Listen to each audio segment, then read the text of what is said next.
Hallelujah. Good morning ಪ್ರಿಯರೇ. ಬೆಳಗಾಯ್ತು, ಎಚ್ಚರಗೊಂಡಿದ್ದೀರಾ?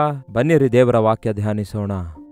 ಪರಿಶುದ್ಧ ದೇವರೇ, ಪ್ರೀತಿಯುಳ್ಳ ತಂದೆಯೇ, ಮತ್ತೊಂದು ಶ್ರೇಷ್ಠವಾದ ದಿನವನ್ನು ನಮಗೆ ಅನುಗ್ರಹಿಸಿದ್ದೀರಿ. ನಾವೆಲ್ಲರೂ ನಿಮ್ಮ ನಾಮದಲ್ಲಿ ಕೂಡಿ ಬಂದಿದ್ದೇವೆ. ನಿಮಗೆ ಮೊರೆ ಇಡುವುದಕ್ಕಾಗಿಯೂ, ನಿಮ್ಮಿಂದ ಉತ್ತರ ಪಡೆದುಕೊಳ್ಳುವುದಕ್ಕಾಗಿಯೂ, ನಿಮ್ಮ ಸನ್ನಿಧಿಯಲ್ಲಿ ಹುಡುಕಬೇಕೆಂದು, ನಿಮ್ಮೊಂದಿಗೆ ನಡೆಯಬೇಕೆಂದು, ನಿಮ್ಮ ಉತ್ತರಗಳನ್ನು ತಿಳಿದುಕೊಳ್ಳಬೇಕೆಂಬ ಆಸೆ ನೆರವೇರಿಸಿ ನಮ್ಮೊಂದಿಗೆ ಮಾತಾಡಿರೆಂದು ಕ್ರಿಸ್ತನ ನಾಮದಲ್ಲಿ ಬೇಡುತ್ತೇನೆ ತಂದೆಯೇ, ಆಮೇನ್. ದೇವರಿಗೆ ಸ್ತೋತ್ರ. ಹೇಗಿದ್ದೀರಿ ಪ್ರಿಯರೇ? ಇದೇನು ದೇವರೇ, ಇದ್ಯಾಕೆ ದೇವರೇ, ಯಾಕೆ ಹೀಗೆ ನಡೆಯುತ್ತಾ ಇದೆ? ಯಾಕೆ ನೀವು ಸುಮ್ಮನೆ ಇದ್ದೀರಿ? ಯಾಕೆ ನಿಮ್ಮ ಮಕ್ಕಳು ಬಾಧೆ ಪಡ್ತಾ ಇದ್ದರೆ ನೀವು ಏನು ಮಾಡದಂತೆ ಇದ್ದೀರಿ? ಯಾಕೆ ದುಷ್ಟರು ಬಹಳವಾಗಿ ಎದ್ದೇಳ್ತಾ ಇದ್ರು, ಸ್ಪಂದಿಸಲಾರದಂತೆ ಇದ್ದೀರಿ? ನಾವು ಪ್ರಾರ್ಥನೆ ಮಾಡ್ತಿದ್ದೇವಲ್ಲವೇ? ನಾವು ಬೇಡಿಕೊಳ್ತಿದ್ದೇವಲ್ಲವೇ? ನಾವು ಅಳ್ತಾ ಇದ್ದೇವಲ್ಲವೇ? ಯಾಕೆ ನಮ್ಮ ಪ್ರಾರ್ಥನೆ ಕೇಳ್ತಾ ಇಲ್ಲ? ಯಾಕೆ ನಮ್ಮ ಕಣ್ಣೀರು ನೋಡ್ತಾ ಇಲ್ಲ? ಯಾಕೆ ನಮಗೆ ಉತ್ತರ ಕೊಡ್ತಾ ಇಲ್ಲ ಎನ್ನುವಂತೆ ಈ ದಿನ ಶ್ರಮೆಗಳ ಪಾಲಾಗುವ ಕ್ರೈಸ್ತರ ಮೊರೆಗಳಿವೆ ಪ್ರಿಯರೇ. ನಮ್ಮ ದೇಶದಲ್ಲಿ ಬಹಳಷ್ಟು ದೇವರ ಮಕ್ಕಳು ಪ್ರಸ್ತುತ ಸಮಯದಲ್ಲಿ ಶ್ರಮೆಗಳನ್ನು ಹಾದು ಹೋಗ್ತಿದ್ದಾರೆ. ಗತಕಾಲದಲ್ಲಿ ನಮ್ಮ ಮಣಿಪುರ್ನವರಾಗಿರ್ಬೋದು, ಈ ದಿನಗಳಲ್ಲಿಯೂ ಕೂಡ ಕೆಲವೊಂದು ರಾಜ್ಯಗಳಲ್ಲಿ ಶ್ರಮೆಗಳು ಎದ್ದೇಳ್ತಿವೆ. ಯೇಸು ಕ್ರಿಸ್ತನನ್ನು ನಂಬುತ್ತಾ ಇದ್ದಾರೆ ಎಂಬ ನೆಪ ಹೊರಿಸಿ ಈ ದಿನ ಮನುಷ್ಯರನ್ನು ಹಿಂಸಿಸುತ್ತಿದ್ದಾರೆ, ಕಾಡಿಸುತ್ತಿದ್ದಾರೆ, ನಿಂದಿಸುತ್ತಿದ್ದಾರೆ. ಹಾಗಾದರೆ ದೇವರು ನಿಜವಾಗ್ಲೂ ಇವೆಲ್ಲವನ್ನು ನೋಡ್ತಾ ಯಾಕೆ ಸುಮ್ಮನೆ ಇದ್ದಾರೆ? ಇದೇ ಪ್ರಶ್ನೆ ಆ ದಿನ ಹಬಕ್ಕನಿಗೂ ಕೂಡ ಬರುತ್ತೆ ಪ್ರಿಯರೇ. ನೋಡೋಣ ಬನ್ನಿ, ಹಬಕ್ಕನು ಬೈಬಲ್ ತೆರೆಯೋಣ. ಹಬಕ್ಕನ ಪುಸ್ತಕ 1ನೇ ಅಧ್ಯಾಯ 1ನೇ ವಚನದಿಂದ ಓದುತ್ತಿದ್ದೇನೆ. ಏನು ಹೇಳುತ್ತೆ ನೋಡಿ. ಪ್ರವಾದಿಯಾದ ಹಬಕ್ಕನಿಗೆ ದರ್ಶನದ ಮೂಲಕ ಉಂಟಾದ ದೈವೋಕ್ತಿ.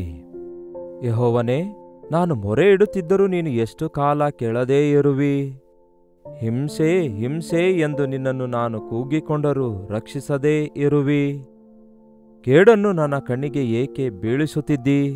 ಕಷ್ಟವನ್ನೇಕೆ ನನಗೆ ತೋರಿಸುತ್ತಾ ಇದ್ದಿ? ಹಿಂಸೆ ಬಾಧೆಗಳು ನನ್ನ ಕಣ್ಣೆದುರಿಗೆ ಇದ್ದೇ ಇವೆ. ಜಗಳವಾಗುತ್ತಿದೆ, ವ್ಯಾಜ್ಯವೇಳುತ್ತಿದೆ. ಅಬ್ಬಾ, ಕಣ್ಣಿಗೆ ಕಂಡಂತೆಯೇ ಈ ದಿನಗಳಲ್ಲಿ ನಡೆಯುತ್ತಿರುವ ಕಾರ್ಯಗಳೇ.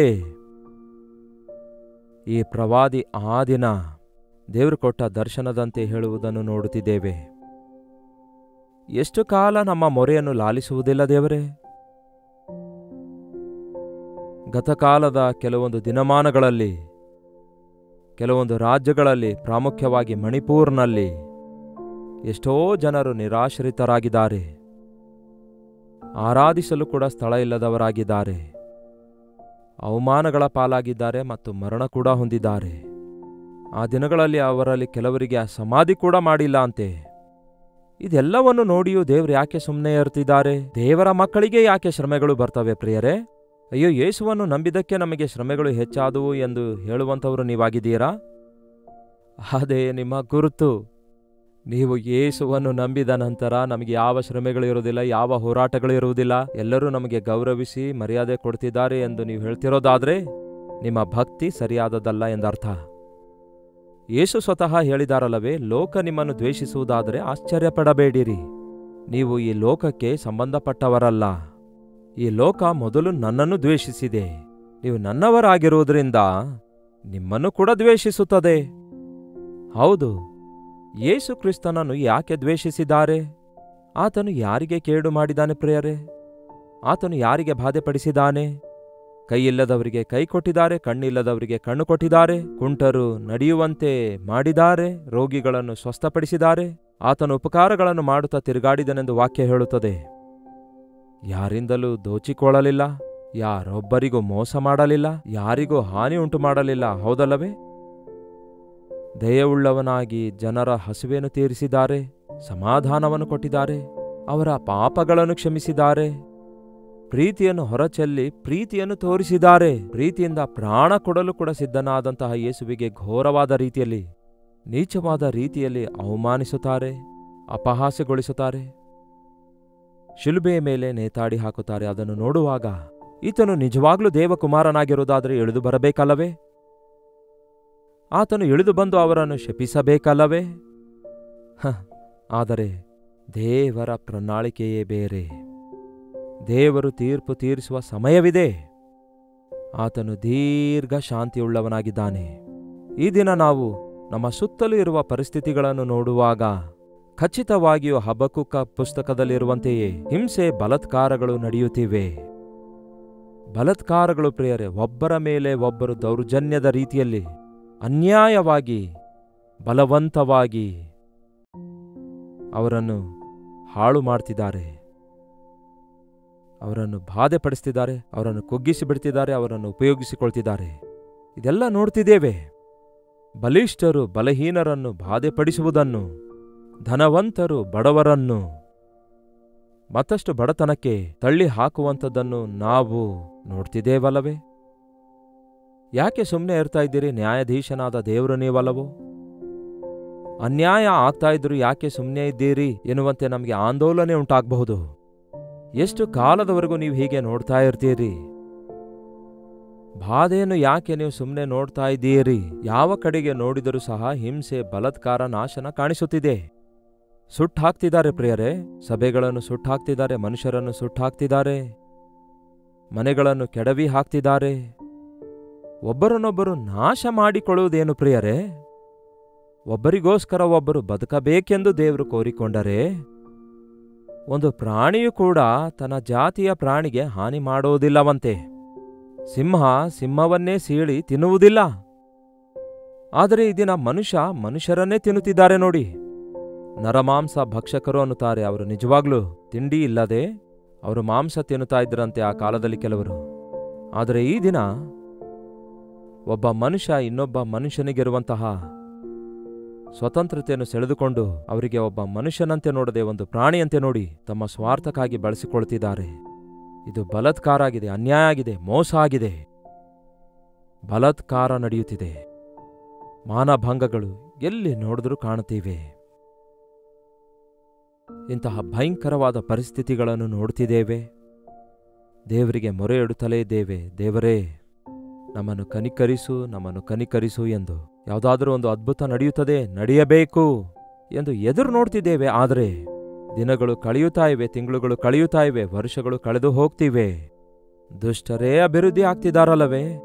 ದೌರ್ಜನ್ಯ ಮಾಡುವಂಥವರೇ ಆರಾಮಾಗಿದ್ದಾರಲ್ಲವೇ? ಯಾಕೆ ಹೀಗೆ ದೇವರೇ? ಯಾಕೆ ಹೀಗೆ? ಯಾಕೆ ಹೀಗೆ? ದೇವರಿಗೆ ಪ್ರಶ್ನಿಸಲು ನಾವು ಎಷ್ಟರವರು ಪ್ರಿಯರೇ? ಯಾಕೆ ಎಂಬ ಪ್ರಶ್ನೆಗೆ ಒಂದೇ ಉತ್ತರ ಇದೆ ಪ್ರಿಯರೇ. ಅದನ್ನು ನಾನು ಅನುಮತಿಸಿದ್ದೇನೆ, ಅದಕ್ಕೊಂದು ಕಾರಣವಿದೆ. ನಾನು ಸುಮ್ಮನೆ ಇರುವುದಾದರೆ ಅದಕ್ಕೊಂದು ಕಾರಣವಿದೆ. ನಾನು ಮೌನವಾಗಿರುವುದಾದರೆ ಅದರ ಹಿಂದೆ ಒಂದು ಉದ್ದೇಶವಿದೆ. ದೇವರ ಮೌನ ನಮ್ಮ ಸಮಸ್ಯೆಗಳೆಲ್ಲವುಗಳಿಗೆ ಪರಿಷ್ಕಾರ ತರುವಂಥದ್ದಾಗಿದೆ. ತಾಳ್ಮೆಯಿಂದ ನೀವು ಕಾದಿರೋದಾದರೆ ದುಷ್ಟರ ಜಯ ಸ್ವಲ್ಪ ಕಾಲವೇ ಇರುತ್ತೆ. ದುಷ್ಟರಿಗೆ ಕೆಲವೊಂದು ಸಾರಿ ಜಯ ಉಂಟಾಗ್ತದೆ, ಆದರೆ ಅದು ಸ್ವಲ್ಪ ಕಾಲವೇ ಇರುತ್ತದೆ. ನೀತಿವಂತರು ಅಭಿವೃದ್ಧಿಯಾಗ್ತಾರೆ. ಎಷ್ಟೋ ಮಂದಿಯನ್ನು ನಾವು ಚರಿತ್ರೆಯಲ್ಲಿ ನೋಡುವಾಗ ಲೋಕಾಧಿಕಾರಿಗಳು ನಿರಂಕುಶರು, ಅನೇಕ ಹಿಂಸೆಗಳನ್ನು ಮಾಡಿದವರು, ಅನೇಕ ದೌರ್ಜನ್ಯಗಳನ್ನು ಮಾಡಿದಂಥವರು ಬಹಳ ದೊಡ್ಡ ದೊಡ್ಡ ವ್ಯಕ್ತಿಗಳಂತೆ ಕಾಣಿಸಿಕೊಂಡರು. ಆದರೆ ಆ ನಂತರ ಅವರ ನಾಮರೂಪವೂ ಇಲ್ಲದ ಪರಿಸ್ಥಿತಿಗೆ ಸೇರಿದರು. ತಪ್ಪದೆ ದೇವರು ತೀರ್ಪು ತೀರಿಸುತ್ತಾರೆ.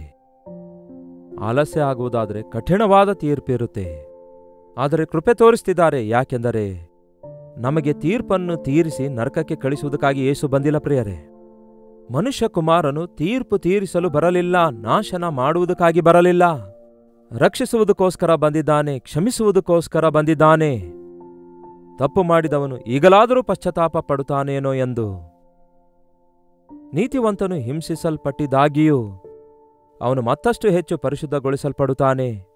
ನೀತಿವಂತರು ಮರಣ ಹೊಂದಿದಾಗಿಯೂ ದೇವರ ರಾಜ್ಯಕ್ಕೆ ವಾರಸುದಾರರಾಗಿರುತ್ತಾರೆ. ಆದರೆ ಒಬ್ಬ ದುಷ್ಟನು ಮರಣ ಹೊಂದಿದರೆ, ಒಬ್ಬ ಪಾಪಿಷ್ಟನು ಮರಣ ಹೊಂದಿದರೆ ನಿತ್ಯ ನರಕಕ್ಕೆ ಹೋಗುತ್ತಾನೆ.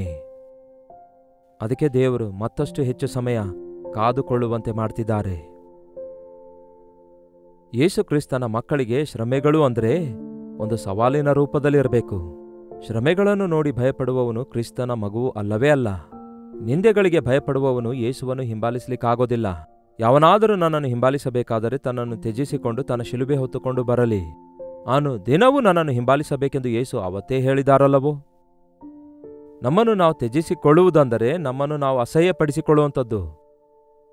ನಾವು ಅನುದಿನವೂ ನಮ್ಮ ಶಿಲುಬೆಯನ್ನು ಹೊತ್ತುಕೊಂಡು ಹೋಗಬೇಕು. ಶಿಲುಬೆ ಅಂದರೆ ನಿಂದೆ, ಅವಮಾನ, ಶ್ರಮೆ, ಭಾರ, ಬಾಧೆಗಳಾಗಿವೆ.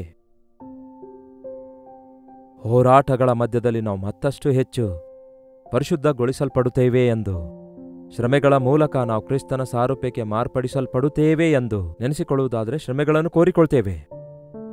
ಭಕ್ತನಾದ ದಾವೀದನು ಹೇಳ್ತಾನೆ, ಶ್ರಮೆಗಳಲ್ಲಿರುವುದು ನನಗೆ ಮೇಲಾಯಿತು. ಆ ಶ್ರಮೆಗಳು ಅವನಿಗೆ ಪಾಠಗಳನ್ನು ಕಲಿಸಿದವು. ಶ್ರಮೆಗಳು ಎನ್ನುವಂತಹ ಕೆಂಡದೊಳಗೆ ನಾವು ಪುಟಕ್ಕೆ ಹಾಕಲ್ಪಡುವಾಗ ಚೊಕ್ಕ ಬಂಗಾರದ ಹಾಗೆ ಹೊರಬರುತ್ತೇವೆ. ಯೋಬನು ಹೇಳ್ತಾನೆ, ದೇವರು ನನ್ನನ್ನು ಪುಟಕ್ಕೆ ಹಾಕಿ ಶೋಧಿಸಿದ ನಂತರ ಚೊಕ್ಕ ಬಂಗಾರದಂತೆ ಹೊರಗೆ ಬರುತ್ತೇನೆ ಅನ್ನುತ್ತಾನೆ. ಒಂದು ರೀತಿಯಲ್ಲಿ ಹೇಳಬೇಕಾದರೆ ದೇವರು ತಕ್ಷಣವೇ ತೀರ್ಪು ತೀರಿಸಿ ದುಷ್ಟರಿಗೆ ಶಿಕ್ಷೆ ಒಂದು ವೇಳೆ ಕೊಡದೇ ಇರೋದಾದರೆ, ದೇವರು ಆತನನ್ನು ನಂಬಿರುವಂತಹ ನಮಗೆ ಮತ್ತಷ್ಟು ಹೆಚ್ಚು ಪರಿಶುದ್ಧಗೊಳಿಸುವುದಕ್ಕಾಗಿ ಮತ್ತಷ್ಟು ಹೆಚ್ಚಾಗಿ ನಮ್ಮೊಳಗೆ ಆತನ ಸಾರೂಪ್ಯ ತರಬೇಕೆಂದು ಅನುಮತಿಸುತ್ತಿದ್ದಾರೆ. ಬಟ್ ತಪ್ಪದೇ ದೇವರು ತೀರ್ಪು ತೀರಿಸುತ್ತಾರೆ. ಹಬಕ್ಕೂಕನ ಪುಸ್ತಕ 2ನೇ ಅಧ್ಯಾಯ 3ನೇ ವಚನ ಓದುವುದಾದರೆ, ಆ ದರ್ಶನದ ವಿಷಯವಾಗಿ ನಿರ್ಣಯಿಸಿದ ಕಾಲದಲ್ಲಿ ನೆರವೇರುವುದು. ನಾವು ಅಂದುಕೊಂಡಾಗ ಅಲ್ಲ ಪ್ರಿಯರೇ, ಆತನು ನೇಮಿಸಿದಂತಹ ಆತನ ನಿರ್ಣಯದ ಒಂದು ಕಾಲವಿದೆ. ಆಗ ಅದನ್ನು ಮಾಡ್ತಾನೆ. ನೀವು ಬೇಡಿಕೊಂಡ ಕೂಡಲೇ ಕೊಡದೇ ಇರಬಹುದು. ನೀವು ಅಂದುಕೊಂಡ ಕೂಡಲೇ ಅದು ಆಗದೇ ಇರಬಹುದು. ನೀವು ಅಂದುಕೊಂಡಂತೆ ದೇವರು ಮಾಡದೇ ಇರಬಹುದು. ಆದರೆ ಆತನದ್ದೇ ಆದ ಒಂದು ಪದ್ಧತಿ ಇದೆ. ಆತನಲ್ಲಿ ಒಂದು ಪ್ರಣಾಳಿಕೆ ಇದೆ. ನಿರ್ಣಯಿಸಿದ ಕಾಲದಲ್ಲಿ ಅದು ಖಚಿತವಾಗಿಯೂ ನಡೆಯುತ್ತದೆ. ಆ ಸಮಯ ಹತ್ತಿರಕ್ಕೆ ಬಂದಿದೆ. ಅದು ಸಮಾಪ್ತ ಆಗುವುದಕ್ಕೆ ತ್ವರೆಪಡುತ್ತಾ ಇದೆ. ಅದು ತಪ್ಪದೇ ನೆರವೇರುತ್ತದೆ. ನಿಮ್ಮ ಪಾಪವೇ ನಿಮ್ಮನ್ನು ಹಿಡಿಯುತ್ತದೆ. ತೀರ್ಪು ತೀರಿಸುವ ಮನುಷ್ಯನೇ, ನೀನು ಕೂಡ ಅದೇ ಕೆಲಸ ಮಾಡುತ್ತಾ ಇರುವಾಗ ನೀನು ಹೇಗೆ ತಪ್ಪಿಸಿಕೊಳ್ಳುವಿ? ನೀನು ಕೂಡ ತೀರ್ಪಿಗೆ ತರಲ್ಪಡುತ್ತಿ ಎಂದು ಗೊತ್ತಿಲ್ಲವೋ? ಬೇಕಾದರೆ ನೋಡಿ, ರೋಮಪುರದವರಿಗೆ ಬರೆದ ಪತ್ರಿಕೆ 2ನೇ ಅಧ್ಯಾಯ, ರೋಮಪುರದವರಿಗೆ ಬರೆದ ಪತ್ರಿಕೆ 2ನೇ ಅಧ್ಯಾಯ 1ನೇ ವಚನದಿಂದ, ತೀರ್ಪು ತೀರಿಸುವ ಎಲೆ ಮನುಷ್ಯನೇ, ನೀನು ಯಾವನಾದರೂ ಸರಿಯೇ, ಉತ್ತರ ಹೇಳುವುದಕ್ಕೆ ಮಾರ್ಗವಿಲ್ಲ. ಯಾವುದರ ವಿಷಯದಲ್ಲಿ ಮತ್ತೊಬ್ಬರಿಗೆ ತೀರ್ಪು ತೀರಿಸುತ್ತಾ ಇದೆಯೋ ಅದರ ವಿಷಯದಲ್ಲಿ ನೀನೇ ದೋಷಿಯಾಗಿದ್ದೀಯೆಂದು ತೀರ್ಪು ತೀರಿಸಿಕೊಳ್ಳುತ್ತಾ ಇದ್ದಿ. ಹೇಗೆಂದರೆ ತೀರ್ಪು ತೀರಿಸಿದ ಪ್ರಕಾರವೇ ನೀನು ಅಂಥದ್ದೇ ಕಾರ್ಯಗಳನ್ನು ಮಾಡುತ್ತಾ ಇದ್ದಿ. ಅಂತಹ ಕಾರ್ಯಗಳನ್ನು ಮಾಡುವವರ ಮೇಲೆ ದೇವರ ತೀರ್ಪು ಸತ್ಯಕ್ಕನುಸಾರವಾಗಿಯೇ ಇರುವುದೆಂದು, ಅಂಥವುಗಳನ್ನೇ ನಡೆಸುವುದರಲ್ಲಿ ದೋಷವೆಣಿಸಿ ಅವುಗಳನ್ನೇ ಮಾಡುತ್ತಿರುವ ಮನುಷ್ಯನೇ, ನೀನು ದೇವರ ದಂಡನೆಯ ತೀರ್ಪಿಗೆ ತಪ್ಪಿಸಿಕೊಂಡೆನೆಂದು ನೀನು ಯೋಚಿಸುತ್ತೀಯಾ? ಖಚಿತವಾಗಿಯೂ ದೇವರು ಅನ್ಯಾಯಸ್ಥನಲ್ಲ. ತೀರ್ಪು ತೀರಿಸುತ್ತಾರೆ.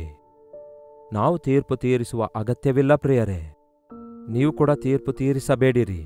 ನಿಮಗೆ ಗೊತ್ತಾಗದಂತೆ ನೀವು ಕೂಡ ಅಂತಹ ಕಾರ್ಯಗಳನ್ನು ಮಾಡ್ತಾ ಇದ್ದೀರಿ.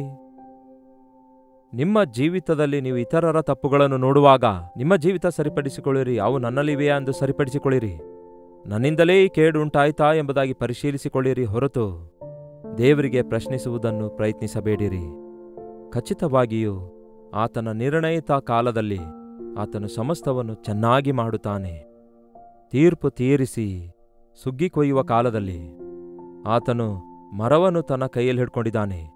ಆತನು ಧಾನ್ಯವನ್ನು, ಅಂದರೆ ಆ ಧಾನ್ಯವನ್ನು ಹೊಟ್ಟು ಗಾಳಿಗೆ ಹಾರಿ ಹೋಗುವ ಹಾಗೆ ಧಾನ್ಯವನ್ನು ಕಣಜದೊಳಗೆ ಸೇರಿಸುತ್ತಾನೆ. ದುಷ್ಟರು ಹೊಟ್ಟಿನಂತೆ ಹಾರಿ ಹೋಗ್ತಾರೆ. ಬಟ್ ನೀತಿವಂತನು ಸ್ಥಿರವಾಗಿರುತ್ತಾನೆ. ಯಾವುದೇನೇ ಆದರೂ ಕೂಡ ಯೇಸು ನ್ಯಾಯವುಳ್ಳಾತನಾಗಿದ್ದಾರೆ, ನನಗೆ ನ್ಯಾಯ ಉಂಟು ಮಾಡ್ತಾರೆ ಎಂಬ ನಂಬಿಕೆಯಿಂದ ನೀವು ಮೌನವಾಗಿರುವುದಾದರೆ, ನಂಬಿಕೆಯಿಂದ ಎದುರು ನೋಡುತ್ತಿರುವುದಾದರೆ, ದೇವರು ತಪ್ಪದೆ ನಮಗೆ ಮೇಲನ್ನುಂಟು ಮಾಡ್ತಾರೆ, ಪರಿಸ್ಥಿತಿಗಳನ್ನು ಸರಿಪಡಿಸುತ್ತಾರೆ. ನೀತಿವಂತನು ನಂಬಿಕೆಯಿಂದಲೇ ಬದುಕುತ್ತಾನೆ. ಪ್ರಾರ್ಥನೆ. ಪರಿಶುದ್ಧ ದೇವರೇ, ನಿಮಗೆ ವಂದನೆಗಳು. ಅನೇಕ ಸಾರಿ ನಾವು ಲೋಕದಲ್ಲಿ ನಡೆಯುತ್ತಿರುವ ಸಂಘಟನೆಗಳನ್ನು ನೋಡಿ, ನಿನ್ನನ್ನು ನಂಬಿದವರಿಗೆ ಉಂಟಾಗುವ ಶ್ರಮೆಗಳನ್ನು, ವೇದನೆಗಳನ್ನು ನೋಡಿ, ಯಾಕೆ ದೇವರು ಸುಮ್ಮನೆ ಇದ್ದಾರೆ ಎಂಬ ಪ್ರಶ್ನೆಗಳೊಂದಿಗಿರುವಾಗ ನಿಮ್ಮ ಮೌನಕ್ಕೆ ಒಂದು ಕಾರಣ ಇದೆ ಎಂದು ತಿಳ್ಕೊಂಡಿದ್ದೇವೆ. ನಿರ್ಣಯ ಕಾಲದಲ್ಲಿ ನೀವು ಸಮಸ್ತವನ್ನು ಸರಿಪಡಿಸುವಂತಹ ದೇವರಾಗಿದ್ದೀರಿ ತಿಳಿದುಕೊಂಡಿದ್ದೇವೆ. ದೇವರ ತೀರ್ಪಿನಿಂದ ಯಾವತ್ತೇ ಆಗಲಿ ಯಾವುದೇ ವ್ಯಕ್ತಿಯಾಗಲಿ ತಪ್ಪಿಸಿಕೊಳ್ಳಲು ಸಾಧ್ಯವಿಲ್ಲವೆಂದು ನಾವು ಗುರುತಿಸಲು ಸಹಾಯ ಮಾಡಿರಿ. ನಿಮ್ಮ ನ್ಯಾಯ ತೀರ್ಪಿನ ದಿನದಲ್ಲಿ ನಾವು ನಿಮ್ಮ ಮುಂದೆ ನಿಲ್ಲಬಾರದು. ಅದಕ್ಕಿಂತ ಮುಂಚೆ ನಮ್ಮನ್ನು ನಾವೇ ತೀರ್ಪು ತೀರಿಸಿಕೊಂಡು ನಮ್ಮ ಪಾಪಗಳಿಗೋಸ್ಕರ ಕಲ್ವರಿ ಶಿಲುಬೆಯ ಮೇಲೆ ನಮಗೋಸ್ಕರ ತೀರ್ಪಿಗೊಳಗಾಗಿ ಕ್ಷಮಾಪಣೆಯನ್ನು ಸಿದ್ಧ ಮಾಡಿಕೊಟ್ಟ ನಿಮ್ಮ ಪ್ರೀತಿಯನ್ನು ನಾವು ಗುರುತಿಸಲು ಸಹಾಯ ಮಾಡಿರಿ. ನೀತಿವಂತರಾಗಿ ನಿರ್ಣಯಿಸಿರಿ. ಈ ಲೋಕದಲ್ಲಿ ನಾವು ನೋಡುವವರಾಗಿ ನಡೆಯದೆ ನಂಬುವವರಾಗಿ ನಡೆಯುವಂತೆ ದೇವಾ ಕನಿಕರಿಸಿರಿ ಎಂದು ನಿಮಗೆ ಮೊರೆ ಇಡಲು ನಮ್ಮ ಪ್ರತಿಯೊಬ್ಬರಿಗೂ ಸಹಾಯ ಮಾಡಿರಿ ಎಂದು ಕ್ರಿಸ್ತನ ನಾಮದಲ್ಲಿ ಬೇಡುತ್ತೇವೆ ತಂದೆಯೇ, ಆಮೇನ್. ತಂದೆಯಾದ ದೇವರ ಪ್ರೀತಿಯು, ಮಗನಾಗಿರುವ ಕ್ರಿಸ್ತನ ಕೃಪೆಯು, ಆದರಣೆಕರ್ತನಾದ ಪವಿತ್ರಾತ್ಮನ ಸಹವಾಸವು ಕೂಡಿ ಬಂದಿರುವ ನಮ್ಮೆಲ್ಲರ ಸಂಗಡ ಇಂದಿಗೂ ಸದಾಕಾಲಕ್ಕೂ ನೆಲೆಯಾಗಿರಲಿ. ಆಮೇನ್. ದೇವರಿಗೆ ಸ್ತೋತ್ರ. ನಿಮ್ಮ ಪ್ರಾರ್ಥನಾ ಮನವಿಗಳನ್ನು 8939731313 ನಂಬರ್ಗೆ ಹಾಗೂ ಇತರ ದೇಶದಲ್ಲಿದ್ದರೂ ಕೂಡ ಇದೇ ನಂಬರ್ಗೆ ನಿಮ್ಮ ಮನವಿಗಳನ್ನು ಒಂದು ಟೆಕ್ಸ್ಟ್ ಇಲ್ಲವೇ ವಾಯ್ಸ್ ಮೆಸೇಜ್ ಮೂಲಕ ವಾಟ್ಸಪ್ ಕಳಿಸಿಕೊಡಿರಿ. ನಿಮ್ಮ ಪಕ್ಷದಲ್ಲಿ ಪ್ರಾರ್ಥಿಸಲು ನಾವು ಯಾವತ್ತೂ ಸಿದ್ಧವಾಗಿದ್ದೇವೆ. ನೀವು ಕೂಡ ಪ್ರಾರ್ಥಿಸಿರಿ. ದೇವರು ತನ್ನ ಅದ್ಭುತ ಕಾರ್ಯ ಮಾಡುತ್ತಾರೆ. ಕರ್ತನ ಚಿತ್ತವಿರುವುದಾದರೆ ಮತ್ತೆ ನಾಳೆ ಇದೇ ಅನುದಿನದ ಧ್ಯಾನ ಎಂಬ ಕಾರ್ಯಕ್ರಮದಲ್ಲಿ ಭೇಟಿಯಾಗೋಣ. ಅಲ್ಲಿವರೆಗೂ ದೇವರ ಮಹಾಕೃಪೆ ಸದಾಕಾಲಕ್ಕೂ ನಿಮ್ಮೆಲ್ಲರೊಂದಿಗಿರಲಿ.